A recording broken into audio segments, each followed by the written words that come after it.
Good morning and welcome to Live Positive Ministries. In today's discussion, I'm going to talk about a little bit more about the article in the New York Times that happened back on Good Friday by Shalom Auslander. I know this is kind of old news now, but this one really obviously hit home for a lot of faithful. If you did not see that article, we're not aware of the article. In a nutshell, it was basically him saying that it's time to stop worshiping God. It's time that we take God out of our lives because the God of the Bible was very violent, very hateful, whatever. And there was one point in that article, though, to where Mr. Auslander actually got things right. And I kind of touched base a little bit in our last discussion about this, but I really wanted to get into it a little bit more deeply. Because at the very end of his article, he really did kind of summarize things nicely in a way that actually made sense. And he is right. It is time that we remove God from our lives and gods from our lives. But not God with the capital G, not God our creator, our false gods in our life. And, there are false gods within our life. They're all around us, and they are the root cause of all of our problems in society today. These false gods are major corporations like Disney, Twitter, YouTube, Apple. These, and I will get into that, why I make this accusation that they are the false gods. Our false gods today are politicians, Nancy Pelosi, Chuck Schumer, Adam Schiff, Ted Cruz, Donald Trump, any of these, politicians that put themselves, we'll get into that, but politicians in general, let's put it that way. Politicians, Washington, D.C., our presidents, our congressional, or Senate, all these individuals, okay? We'll get into that. And our false gods are celebrity, athletes. LeBron James is a false god. Kim Kardashian, the Kardashians in general, our musicians, athletes, actors, actresses, the people that entertain us. These are all false gods because we find ourselves in society today worshiping them. We look at them, we put them on these pedestals. We look to them for. Let's start with the corporations, okay? Because as we all know, we have this current situation in Florida with the governor of Florida, Ron DeSantis, and the Disney Corporation. And, this also ties back into the political thing as well. And I try not to get too political. I'm going to try not to get too political. I will immediately say up front that I have a conservative bias. I am neither registered Republican nor Democrat. I'm an independent. I'm not going to get into who I voted for, who I don't vote for, those sorts of things.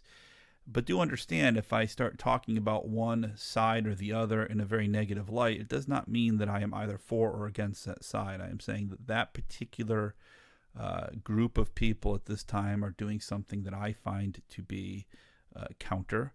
And quite honestly, I will be critical of my side of things, or the people I generally agree with, when I feel they're doing something very wrong. Because when they do something wrong, they are hurting your side. They are doing damage to your side of things.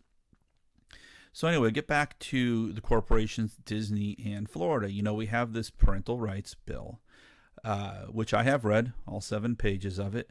Obviously, as a pastor, as a person of faith, there's a bias there, I will admit. But what I can tell you also within our ministry, as we've said, and I'm actually going to get very deeply into it at some point as well, we do not wish in any way to discriminate against anybody. We do not believe that being gay is an abomination of any sort. We do not, view any one faith as right or wrong. We do not discriminate based on race, color, creed. Everybody is my brother and sister. Everybody is my family.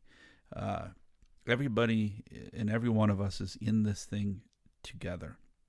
So anyway, that being said, being laid out, The, as they term it, the left side, the more liberal side of our country, has, and this is the media primarily, entertainers, politicians, labeled that as the Don't Say Gay bill.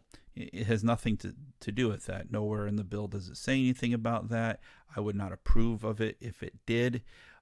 It could just as easily be called Don't Say Heterosexual bill, because the bill, in a nutshell, is really about giving rights to parents and giving control of their parents' education and their child's well-being while they're children to the parents and not to someone out in the government or the school system. The only part of that bill that it does discuss anything about that could be construed as gay, but it also applies to heterosexuality. That for kindergartners through third graders, you cannot discuss sex, sexual gender, orientation, identity.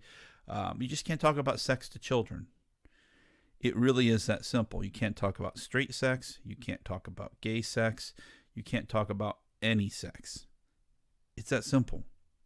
And personally, I think the sexualization of children has become a little bit crazy in society today, and I don't think we should be doing it.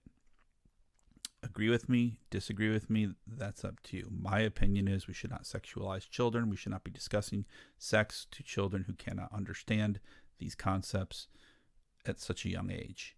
And they're very malleable. They're very easy to confuse. That being said, so Disney came out because they're a California corporation. We know California has much more progressive and liberal ideology. And they went all in on the Don't Say Gay bill, and they attacked our state when our state and the people who live in our state overwhelmingly support the governor in this particular instance in this bill. Even an overwhelming number of, when you look at the polls and all the information, the data out there, Democrats approve of it in the state of Florida. So this is the people of Florida agree with this bill, and a California corporation says publicly, no, we are going to make you be California. We're going to make you live by our values.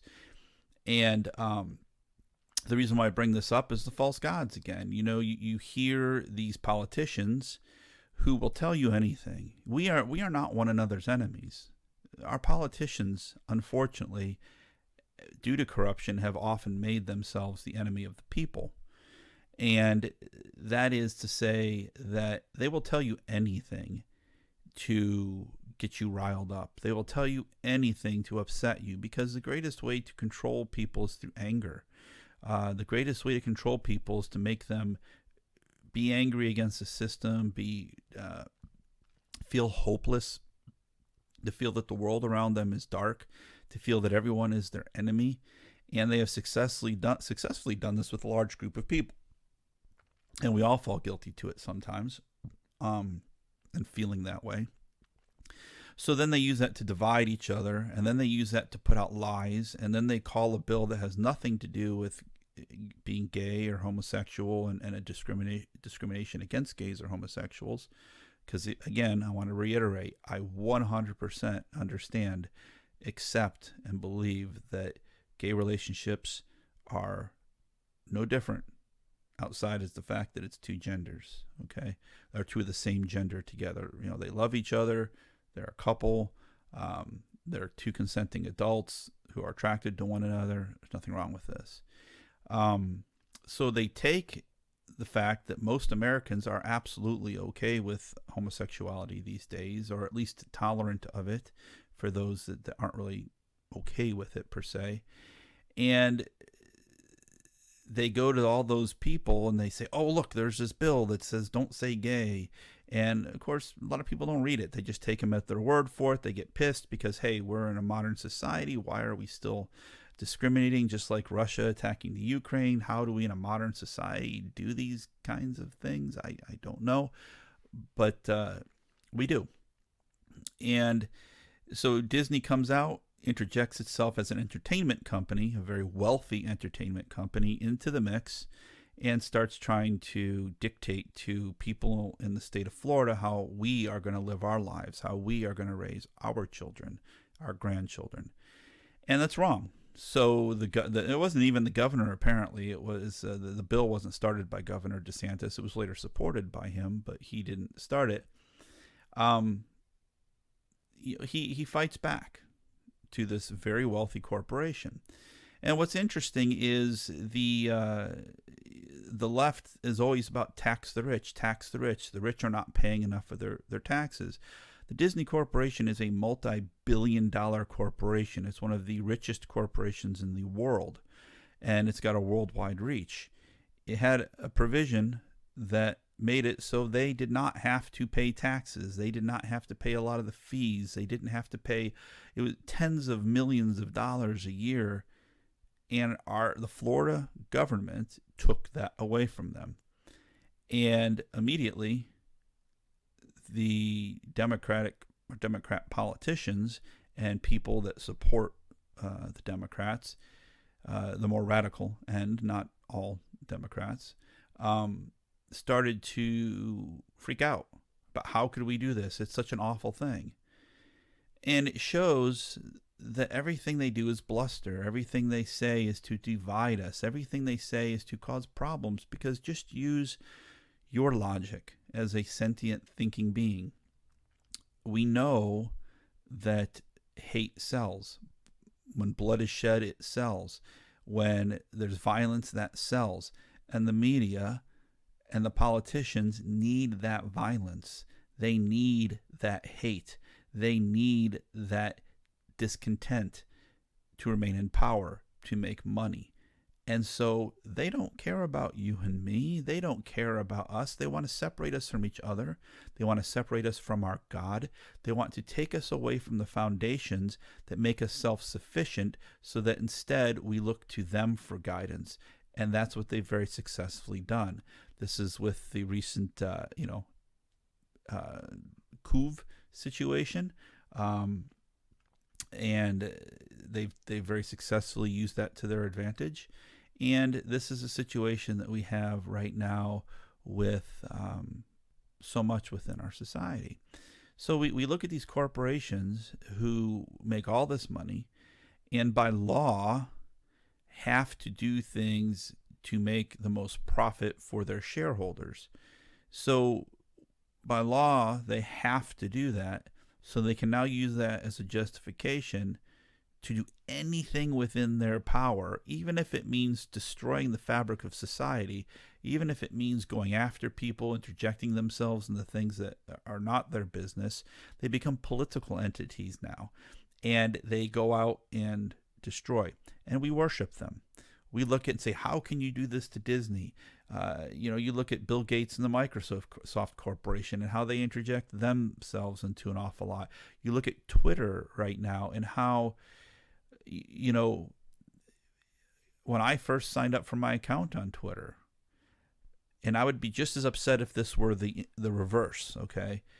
But when it gave me a bunch of sites and people to follow, it was nothing but the Democrat left. It was Democrat politicians. It was liberal and left causes. It was nothing that would be center or right, until after I scrolled through a few hundred different things, then finally alternatives to that narrative came up. It's one of those slight ways where, okay, they don't, but they definitely understand most people aren't going to scroll that far, and here's who we think you should follow. They have a habit of banning certain groups, but not others. They're censoring speech. You look at the fact that Vladimir Putin, who is doing horrible things right now in the Ukraine, still has an active Twitter account. But Donald Trump, who I understand is not the most wonderful person, and definitely says a lot of things that I certainly wish he would not say. But he was a president of our country. He's banned.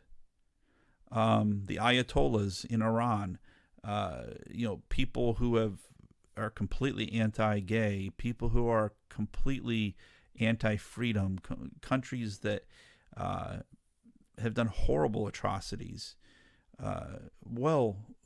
much worse than anything America has done, and America has done its fair share as well. They all still have active accounts. So, and we defend this. There's so many people that defend this behavior because these companies and this particular political ideology or cultural ideology has done an amazing job of demonizing the other side, of taking the people with that good people, I would say, as well in general. I mean, I know a lot of liberals. I know a lot of classic Democrats. These are not bad people. Matter of fact, a lot of them are very good people who honestly, truly do want to do something about inequities, inequalities, that want to level the playing field in a meaningful way, not by making everybody their enemy, but by honestly addressing the situations, sitting with the people that, maybe think differently or find a different path to maybe need to be handled, and discuss this and fix the problems. The problem with the extremes on any side, and this one that's particularly been a little bit troublesome these days, is the more radical left, is that there is no discussion anymore. There is no ability to talk. It's all either you agree with me or you're my enemy. Either you agree with me or I'm going to destroy you. And they have also done a very good job of making somebody who has a very good, let's take, racism. Any decent human being can understand and accept the color of a person's skin has nothing to do with the content of that person's character. The color of that person's skin has nothing to do with anything other than the amount of melanin in their skin. They're human. They're good people. Some are good, some are bad, just like anybody. Not any one group is all good.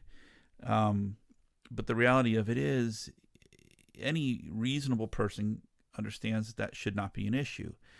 But then they will go and paint these pictures to say that racism is such a huge, horrible problem in the world today,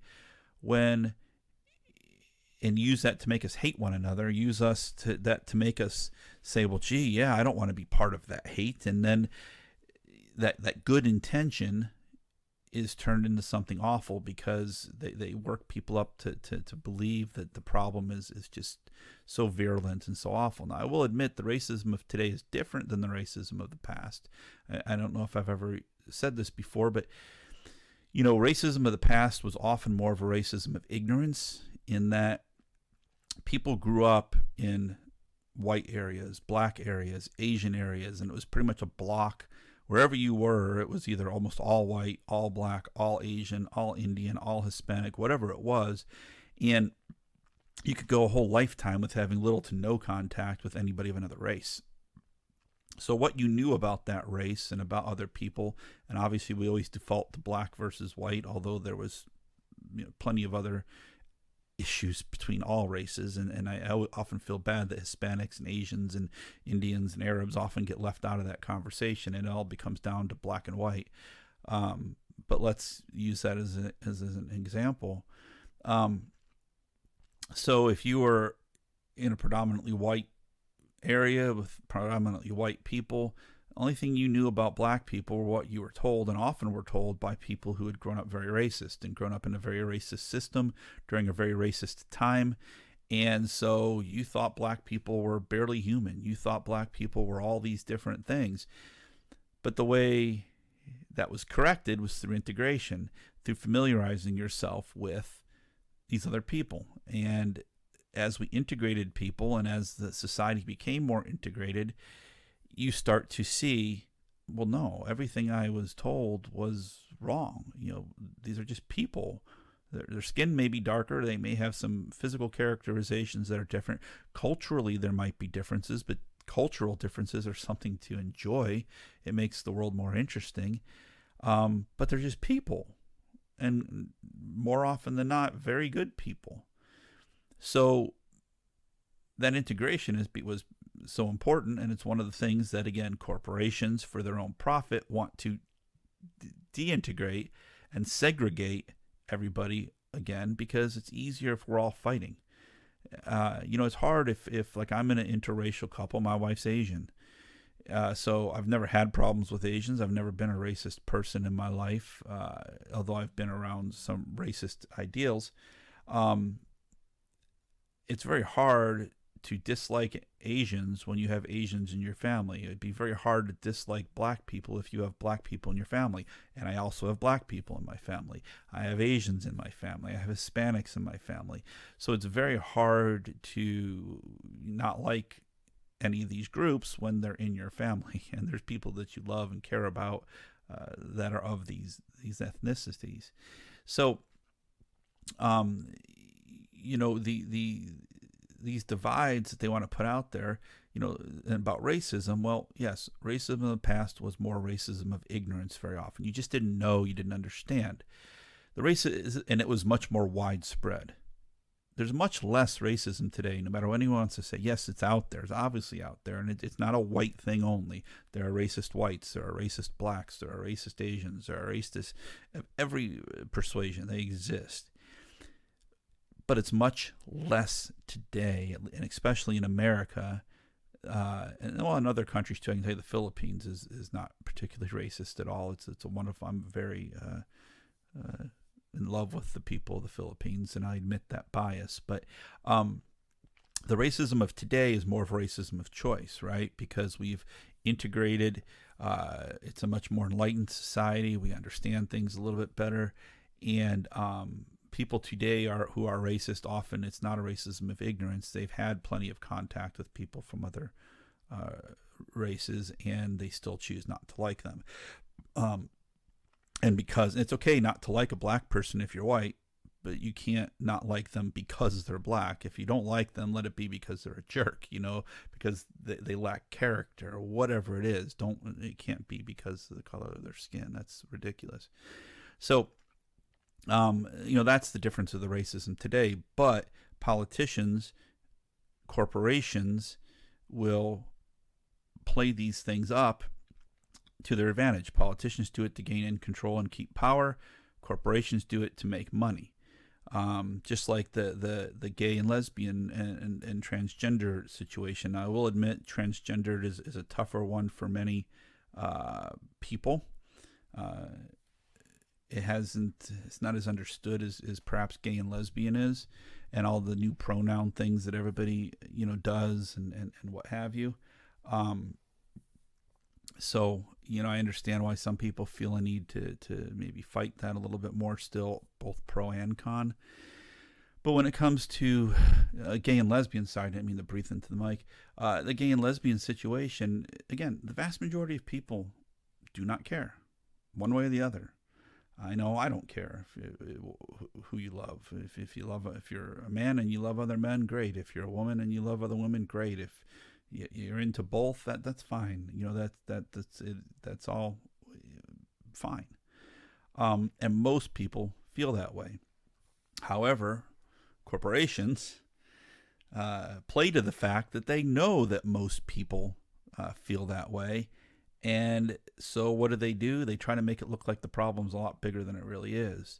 They want people to get angry about all these horrible people, and usually people on the right who hate, gays and lesbians. And reality is most people on the right who I know do not have any problem with gays and lesbians.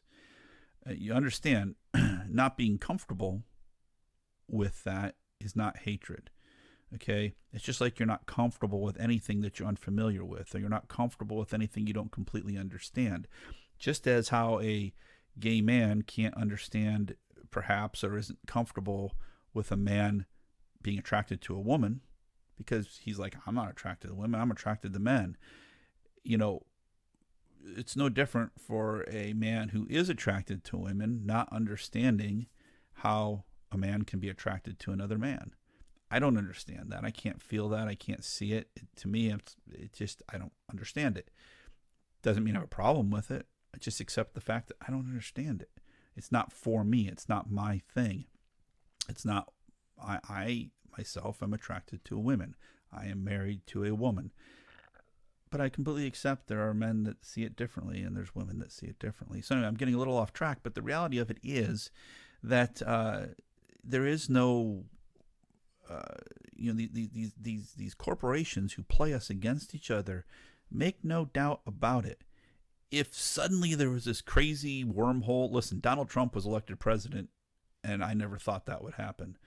Some would say we were moved into an alternate universe when that happened. So who knows what happened? So let's say some weird thing like this happens again. All of a sudden, slavery becomes okay. Society all of a sudden says again that it's okay to have slaves. And it's the norm. And people who don't do that are the abnormal ones. Let's just say in some weird world that happens. I guarantee you Disney would have slave land. They would go and have something where you can go and pretend like you had your own slave in case you couldn't afford it, because it would make them money and society accepted it. You would see corporations advertising things along that lines. They would do whatever they felt society was going towards, because that's where the money is for them. If all of a sudden it was okay to be anti-gay, they would all go full anti-gay. Politicians would go full anti-gay. The media would go full anti-gay. They will go wherever the money is. They're not your friends. They are not on your side. They are using you to their own benefit. They are making you go out there and be the henchman, do the dirty work, do all the stuff to keep them in power and to enrich them. Instead, we need to get together. We need to be rid of these false gods. And we need to together discuss these things and understand, talk to the very people that you think hate you and find out if that's true or not. And talk to them in a rational, reasonable way. And try to see their point of view. Even if you don't agree with it, try to see it and see where their discomforts may lie. And that goes for all sides. So then that ties right back into government. You look at these policies that some of these politicians put out there, or the things they propose and the things they say, but they never actually do, or the promises they make that they never follow through with. We all joke about it, but why don't we do something about it?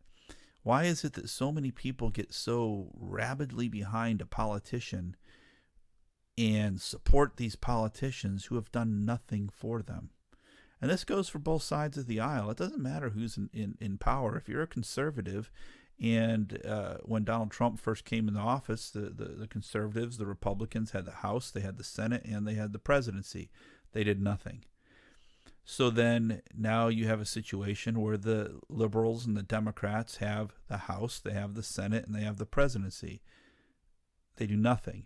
And what little they do push through, and the little actions they do take, are very damaging. And then they deny it. Again, I'm only talking about Biden right now because it's the current administration. If this had been Trump, or whoever a Republican was, I would criticize this no matter who it was in office.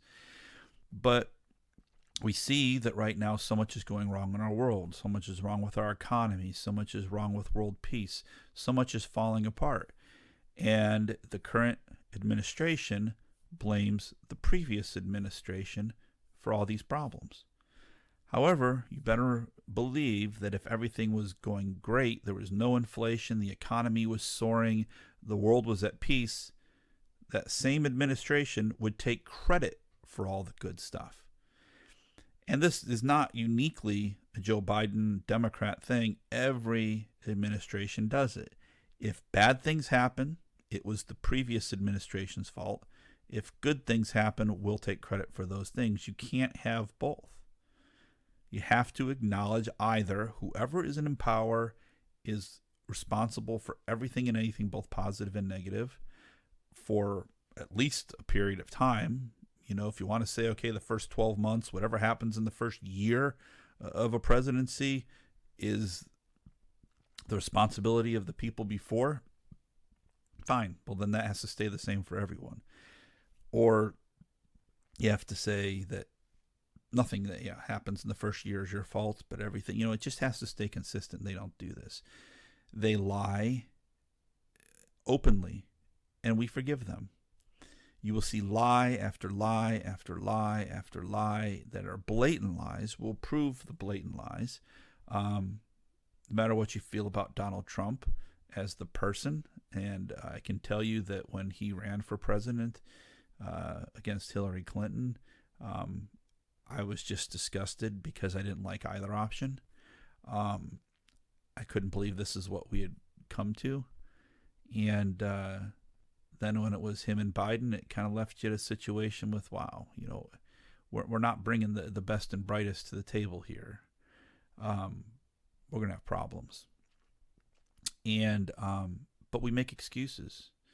We can show so many things, no matter what party it was, of these people saying horrible things, but because they're on, air quotes, our side, we let it go and we defend them. Do not defend. If your person is wrong, hold their feet to the fire because they represent you. You voted for them. You supported them. Hold their feet to the fire when they are wrong and insist on them correcting that issue. Don't make excuses because they are using that to make you and I hate one another, to make you and I fight with one another so that we aren't paying attention to the malfeasance on their end of things. So again, politicians are some false gods that need to be removed from our life. Like Shalom Auslander said, the pharaohs need to go. And we have a lot of pharaohs around us. And then you look at the entertainers, you look at the sports, athletes, the LeBron Jameses of the world, you do not want to remove these individuals' rights to say what they wish to say. They have the same freedoms and rights that we all have. They just have a much bigger pulpit and a much louder voice than any of us have. I sit here in my ministry and I say many things, and truthful right now, so far the videos I have up have maybe 8 or 9 views total. Maybe one day I will be able to reach a larger audience, but for now it's a very small voice that I have, but I still feel compelled to say these things. But these celebrities have a very loud voice. But you take LeBron James, for instance. Here is a person that, yes, did not grow up wealthy, and his skills and his talents have given him a very blessed life. It has enabled him to be wealthier beyond, in a way that most humans will never, ever, ever understand. But he is a hypocrite. He will lash out without fully understanding situations. He will not take the time to stop and understand the weight of his words and how his words impact many, many other people and can cause people to harm one another, harm themselves, cause riots, cause all kinds of incidents. He supports situations where in governments that harm other people openly, just so that he can make lots of money. He claims to be against racism, but yet he fosters racism. Why? Because there's a lot of money there. Why? Because is he a bad person? I don't know. I don't know LeBron James. I would like to say he's not a bad person. But there does come a point in your life, a point that you and I and most people will never ever understand, and that is when you have that much money and that much fame, you are surrounded by people who tell you you're perfect, that tell you everything you say is brilliant, that tell you how important and amazing you are all the time because you have a lot of money. And as long as they stay on your good side, they may get some of that money. This is where the saying, these kind of situations, money is the root of all evil. Because money in and of itself is not bad. It's our desire to have money and more of it at any cost that makes things bad. Just like religion is not bad, it's the malpractice of religion that's bad. It's the old argument about guns. It's not a gun that is bad, it is the misuse of that gun that is bad. This plays into everything, and it's what plays into this. People surround themselves when they're near someone that has that kind of celebrity. Think of it, celebrity is like Jesus Christ is a celebrity. I mean, how many people in history are remembered for that long. The vast majority of us, our grandkids, maybe great-grandkids, will remember us. But then once those great-grandkids are gone, we're forgotten to history. Nobody remembers us. When you become celebrity, you become a LeBron James, a Michael Jordan, a Madonna. I'm going to people that, when I was younger, these very famous people, George Washington, Abraham Lincoln, whatever it might be, these people are remembered much longer. There's an immortality. There's a power there. There is a God-like, lowercase g, aura about these people. And so they're surrounded by a lot of people that kind of let them believe that they are quite God-like. And it gets to them. And they stop thinking clearly. So we have to, again, remember, while we don't hold it against LeBron James, and I'm going to really pick on him right now because there's any number, you could insert all kinds of names there other than LeBron James. We don't want to criminalize the fact that he is wealthy and that he is successful and that his physical abilities have made him very wealthy and successful. But what we do want to say is understand that his opinions are faulted. They're flawed. Everybody's are. Everybody comes from a very selfish, you-centric, me-centric point of view. There's a bias that's always going to be there. But the reality of it is, if on one hand they're telling you not to do something, but then on the other hand they're doing the very thing they're telling you not to do, that disqualifies them from that conversation. If someone is telling you to live a green life, but then flying in private jets, that disqualifies them from the situation.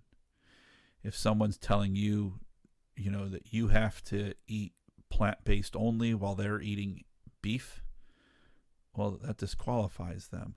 Unless they are living the life, or at least trying very hard and openly, to live the life they're telling you to live, and openly admitting their faults and flaws when they don't meet those criteria, then they disqualify themselves. And you need to at least question what it is they're saying and see, okay, what is the motivation for these things? So, again, people on the left, if you're someone on the right, don't demonize Democrats, don't demonize people on the left and liberals because of the actions of the extremes, or because of the very loud voice you hear in the media, which I haven't even really touched base on yet, or corporations or politicians. Don't judge everybody by those things, because the reality of it is most people on this other side, away from you, they want the same things you want in many ways. They just believe in a different way of getting to that place. And these are people that often are not racist themselves. They truly are not. They are not hateful. They really are good people, but the hate, the anger that you're seeing is because they have been fed this false narrative. They have perhaps fallen into a bit of a bubble, and they have been segregated from people like you, and told that people like you are the enemy, and told that people like you are the problem, and so they won't have that discussion with you. It's one thing I say about Florida. I love my state. I like where we're at right now with so many things, but one thing that's very disheartening is I see a lot of people from California, New York, and some of these more liberal states coming into Florida, and there's a small minority of conservatives and people on the right that are not treating them well, leaving notes on their windows and stuff saying, you're welcome to our state, but you better not, turn us into California or turn us into New York. And while I understand that sentiment, because I do believe if you're leaving New York or California because you don't like their policies, you don't like, and you're coming to our state, well, then come here and to our state for the reasons why you came here. Don't try to turn it around. But approaching someone in that very negative way is not going to help. If anything, that person's going to look and say, well, gee, I came here because I thought it was a more tolerant place. I thought people were nicer. I thought this was a lifestyle. Well, maybe it's not the right way to do it. These people are jerks. You're not helping anybody. You're not helping the situation. If you want to get to know these people, let them get to know you in a meaningful way so that you can have conversation, then fine. But don't attack. Don't do the very thing to them that they may have done to you, or people you perceive to be like them have done to you. A perfect example was with the parental rights bill. I can't remember, there was some news guy or whatever. I'm sorry, my old man brain's not working today, but a guy on Twitter that does, journalist on Twitter, and he said something about with this bill, or not with the Parental Rights Act bill, but when the judge struck down the mask mandates to people, he said this is going to lead to violence against those of us that still want to wear masks. And that right there shows a part of the problem with that individual's thinking, because he saw so much of that happening to conservative individuals who did not want to wear masks, where liberals attacked conservatives and often got violent and things happened to those conservatives. And yes, some conservatives getting violent about not wanting to wear the masks, but never violent towards others who wore masks. He assumes that because these things happened to conservatives, that conservatives are going to do the same to liberals. And in general, that's not true.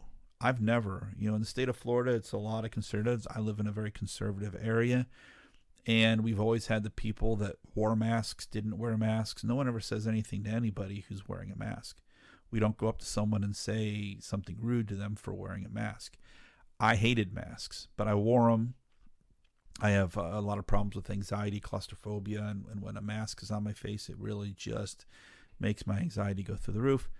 But to be considerate to others, it was my personal choice. I wore them at the time, and I never held it against anybody else for wearing them, and I think most people are that way. So they jump to this conclusion that's really just not the case. But last thing, I'm going to touch on media, right? Because the media, I think, is really the worst of them all. So much what's happened, everybody has to understand, and it depends on how old you are, and I hope I get some younger listeners here to understand, but I'm 52 years of age, and back in my day, the news was on, a couple times, a few times a week, or at night. They'd have a nightly news. It was half hour. They get up, they tell you what's going on, and yes, it was always a liberal lean. It's always been that way, but they told you the news, and then they were done. Well, then the news cycle started to become a 24-hour cycle where it's just constantly, you have these things like CNN News and MSNBC and, Fox News stations of it, where they have to do news 24 hours a day, 7 days a week, and constantly have to have things to talk about. And these are corporations. These are corporations that, by law, to their shareholders, have to make money. So how do you make money talking about the same things over and over and over and over and over again? Well, you've got to create content, just like a YouTube creator or anybody else. You have to create content. And so what do? You look for content. And sometimes to look for content, you have to create a story. You have to look for something where there's a kernel of truth, and then find a way to make that the most interesting. And unfortunately, what's most interesting 99.9% of the time is discontent, anger, bloodshed, fighting, negativity. That's the emotion. It's much easier to make someone angry than to make someone happy. It's so much easier to make someone pissed off than to make someone laugh. That's why comedians are so valued, because they have the skill to make us laugh and make us laugh at even the darkest things.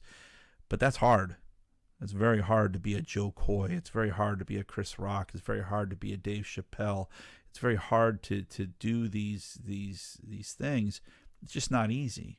And that's why they make a lot of money doing it. But it's very easy to make someone angry. You and I can do that at the drop of a hat. We can piss someone off. And so that's where they go. It's the low-hanging fruit. It's the easy narrative to throw out there. And so they spend a lot of time focused on the negative. They spend a lot of time making conspiracy theories. And I'm sorry, all sides do this. they all create conspiracy theories. And the problem with a lot of these things is there is a grain of truth often, but a grain. And they turn that grain, they plant it in a field and turn it into a massive farming operation, where these fields are vast and filled with misinformation and conspiracy. Now, that's not to say that there isn't some really crazy stuff going on. There is. Our governments do a lot of things to us. There are people out there who do not wish any of us well. But the only way we, the people, can offset this is to have conversations with each other, not believe what the media is telling us, not believe what your entertainers are telling you, not listening to your politicians. The politicians are the last ones on earth you should listen to. You hear what's out there, and then have friends that are different from you. Have friends. I am surrounded with friends who have some opinions that just make me sick. But I know they're good people. And so instead of getting angry at them, I try to understand where they're coming from. Now, we may never come to a complete agreement, but at least we can come to an understanding of some sort, or agree to disagree. And it's much like our ministry. Religion and faith is a very, very tough subject for some. Many are very convinced that they have it right, and can get very, very pig-headed about it, or very destructive about it. We welcome all conversation, as long as it's respectful. And we understand that the search for our God and for our Creator is a personal thing. And the only way we can all individually find our God and find our Creator and find our meaning in this world is to discuss openly with anyone who wishes to do so everybody's thoughts and ideas. It doesn't mean you're going to agree with all of them. Some of the thoughts and ideas may repulse you. Some may be interesting to you. Some may be ridiculous to you. But you still respect that other person's systems. You share with them your belief. You listen to their belief. Perhaps you might change them. Perhaps they might change you. But you pick and you choose what fits your life and what fits your belief. Each and every one of us creates our own faith and our own religion all the time. Something that won't sit well with some people in the religious community. But we all do it. If you're a Lutheran, you're a Catholic, you're a Jew, you're whatever you are, Muslim, whatever you are, very few people 100% follow the doctrine of that faith. So if you don't follow it 100%, you are thereby creating your own version of that faith. And that's okay. This is what fits you. You're looking at it and you're saying, these parts I believe in, these parts I either reject outright or I need more explanation to get me to accept them. And you create your own belief system. Same thing with politics. It's the same thing in life. We hear the information that's out there. We listen with our ears, less speaking, more listening. Hear what someone's saying, truly give them the respect to hear the words they are saying, and then process it. And then hopefully they give you that same respect, hear what you have to say, and they process it. And then they walk away later sometime with either a reaffirmation of what they already believed, or perhaps they alter what they believed in some way. Whatever it is. We need to look at one another as an opportunity to learn. We need to look at each other as brothers and sisters and family. And just like any brother, any sister, any family, you're going to have fights, you're going to have arguments. There's going to be people in the family you like more than others. There's even people that you love but don't like. I have people in my life that I love dearly, but I just don't like them. It's okay. Just keep the love there so that you have tolerance and understanding and your best to, still be a part of that person's life and help them in any way that you can. So anyway, this is really about Shalom Auslander, and that is why, again, I do think he really missed a point to make his argument better. He is right. We need to remove the gods from our life.